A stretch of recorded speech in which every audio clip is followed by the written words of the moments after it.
I don't like to nail it down. I like to be surprised.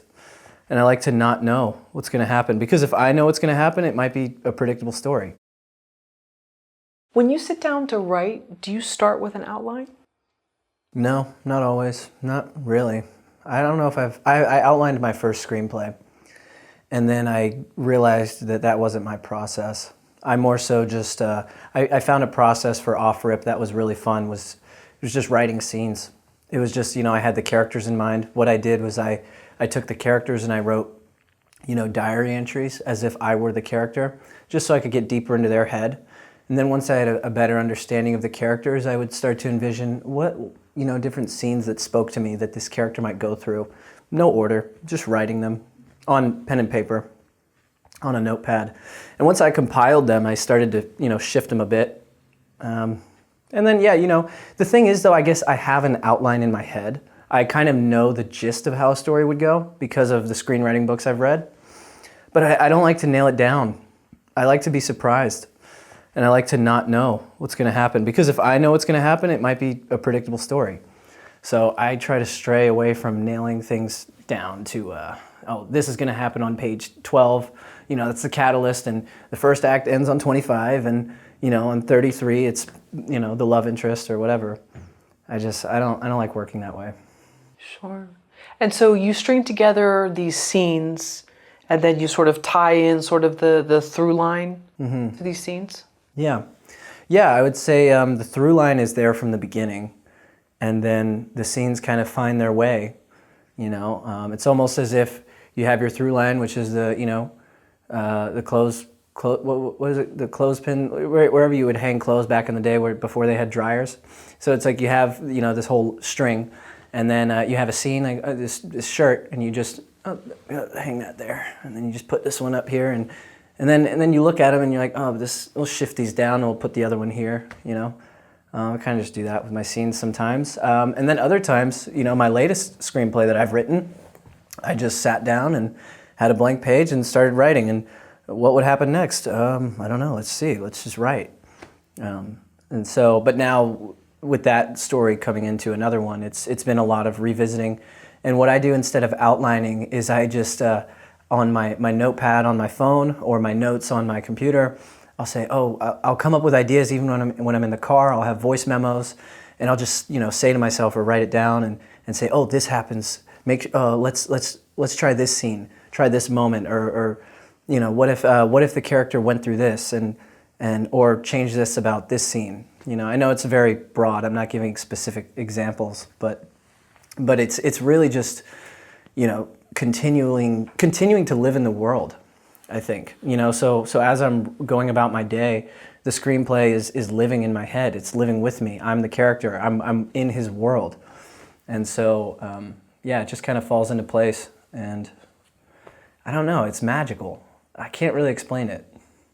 Is there a scene, maybe of a film that you have not written that's like one of the most perfect scenes? Maybe the rest of the movies... That I've seen? Yeah. Mm-hmm. Maybe the rest of the movie's just okay, but there's like one scene when you said it's magical that you could watch that scene every day and not get tired of it. Oh, man, one of my favorite movies is Forrest Gump. I don't know if there's a particular scene. I just think it's such a beautiful story that goes through someone's whole life. I don't know any other movie that really does that so great. And just Forrest is so innocent. And he's so likable, and he's so lovable, and he loves people, and he just wants to be, he's just a good person. I would say there's so many scenes just with him sitting on a bus stop, and he's this multi-millionaire CEO of the, Bubba Gump Shrimp, and telling this story, me and Bubba, we were just here doing this, and then the girl's like, wait, you're Bubba Gump? That whole thing, like just his demeanor, and just those kinds of dynamics I just love. Yeah. Yeah, it's basically a perfect film. I know some people are critical of it. I love it. Yeah, Eric Roth did an amazing job. Once you start writing a screenplay, how often do you work on it? How often do you write? Yeah, so with my most recent one, it was one of those things where I would be working on it nonstop. I would wake up and instantly be working on it. And by the time I go to bed, I would be jumping out of bed to go rewrite something. But now, for example, I've done a full draft of it, a new draft. I call it draft 4.5. Now it's kind of done for now. And it'll kind of just sit. I've sent it out to a couple people. I'll go back and read it in a couple weeks, and then I'll think about it, and then I'll make some notes, and it'll kind of just ruminate, and it'll just be this thing that just is in my head again. And then I'll have a moment where it's not even really a planned thing, like, oh, on this date I need to rewrite this. It's really one of those things of like, okay, I'm just going to think about this until something new calls to me. And if it doesn't, well, then maybe it's ready to make, you know? And then do you give it to Jake or someone else to look over? I did send it to Jake. He hasn't read it yet. He's not much of a reader. He's a shooter. He's very visual. Yeah, I like to send it to other screenwriters. I like to do to get script coverage sometimes, which I haven't done yet with this one, but I'm going to look into doing. And then, I like to also just make pitch decks and make things that are visual. I like to start working on the visuals of what the screenplay is of what the movie's going to look like. Just images of the characters and things like that, and really just start building out the world visually. And then what I'll do is I'll take it to different producers or people I know, or just start showing the idea to people and seeing how it resonates.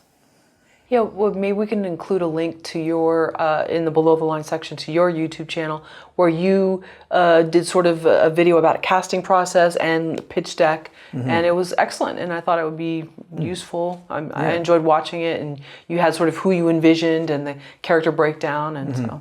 Yeah. What are the most important parts of the writing process for you? Yeah, I guess I don't really think about the writing process because I don't really think about the technicalities of it, I guess. It's just for me what it feels like. And there's a book called The Art of War, or The War of Art. It's the opposite, The War of Art. Yeah.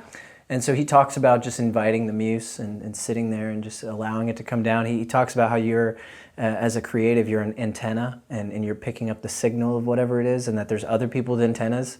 And I kind of believe that's true because I've had ideas for screenplays, and even one that I've written, and then it sort of ended up becoming a movie. There's another version of it that sort of became a movie a couple of years later, which it came out in 2022, and I had written this other script in 2020, and it's a very similar idea came out, and I was like, wow, that they had the same antenna. They hit the same frequency, So yeah, I think I don't honestly. I actually don't know where I was going with that. No, I like that. It's Stephen Pressfield, the War of Art, and he talks a lot about resistance. Is that something that factors into your creative practice? I feel like you go for things, but maybe I'm misreading it. The whole resistance thing, I guess I feel it every now and then. But really, since I'm also an actor, I think I just have, and I edit my own stuff, I'm not just a writer, not that just screenwriting would be a bad thing. I almost would love that at some points.